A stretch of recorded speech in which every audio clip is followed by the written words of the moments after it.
দেশের চলচ্চিত্রের ক্ষণজন্ম সুপারস্টার সালমান শাহ। আজ এই তারকার জন্মদিন।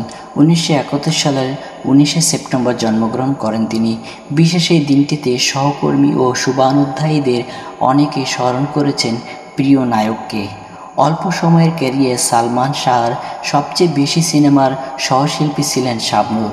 দর্শকপ্রিয়তা পেয়েছিলেন তাদের জুটি। ডালিউডের সালমান শাহকে অন্যতম জুটি বিবেচনা করা হয়। কর্মস্থলে এতটাই সমাদৃত হন যে আজও সালমান শাহ নামটি নিলেই উঠে আসে শাবনূরের নাম। আজ সালমান শাহর জন্মদিনে তাকে স্মরণ করলেন শাবনূর। বৃহস্পতিবার 19শে সেপ্টেম্বর এক ফেসবুক পোস্টে তিনি লিখেছেন, বাংলা চলচ্চিত্রের যুবরাজ সালমান শাহ এক অকৃত্রিম ভালোবাসার নাম, এক ইতিহাসের নাম।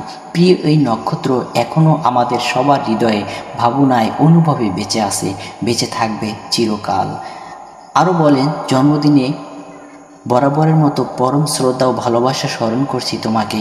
আল্লাহ তোমাকে জান্নাতবাসী করুন। প্রসঙ্গত 1993 সালে কেয়ামত থেকে কেয়ামত ছবির মাধ্যমে চলচ্চিত্রে অভিষেক করেন সালমান শাহ।